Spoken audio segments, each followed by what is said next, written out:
日本曾经是整个亚洲经济领头雁，也曾在其他领域创造出许多辉煌，但其没有借此有利条件造福大家，反而依仗自身经济实力，并没有美国做靠山，欲强行霸占中国钓鱼岛，甚至不顾国际惯例，执意单方划分东海中间线。遭到中国反击后，竟又纠合美国干预南海争端，试图迫使中国让步。面对日本这种作死行为，中国连出重拳，狠狠教训了一番这个不安分的邻居。据日本 NHK 电视台7月16日报道，2艘中国海警船相继闯入长崎县和福冈县日本领海。日本第7管区海上保安本部称，这是首次有中国海警船闯入九州北部领海。虽然日本保安部表示对中国海警船实施喊话并监视，但 NHK 电视台援引日本外务省官员表态却颇为微妙。他们称，国际法规定的无害通过权赋予外国船只有通过其领海航行的权利。目前由于尚未确定中国海警船侵入日方领海是否威胁日本安全与秩序，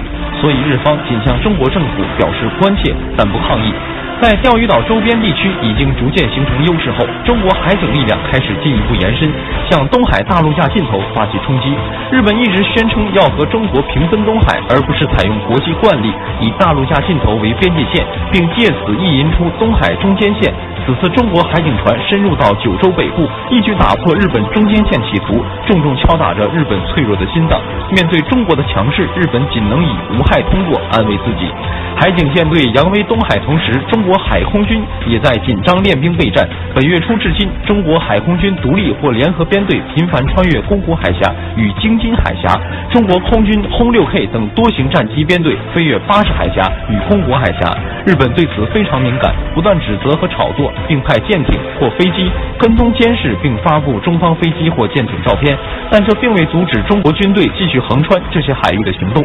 此前，中国海军舰艇于7月2日通过京津海峡进入日本。日本为侵占中国领海，不惜投靠美国，并积极介入南海争端，以为这样会迫使中国让步，但他们犯下2个大错误：低估中国保卫领土决心与高估自身实力。日本参与南海军演与巡航，不仅没有达到压制中国的效果，反而引发中国在东海方向的重拳出击，从心理层面狠狠打击了日本军事自信心，也让其在美国面前颜面尽失。多行不义必自毙，日本得今日之羞辱，也只能说是咎由自取。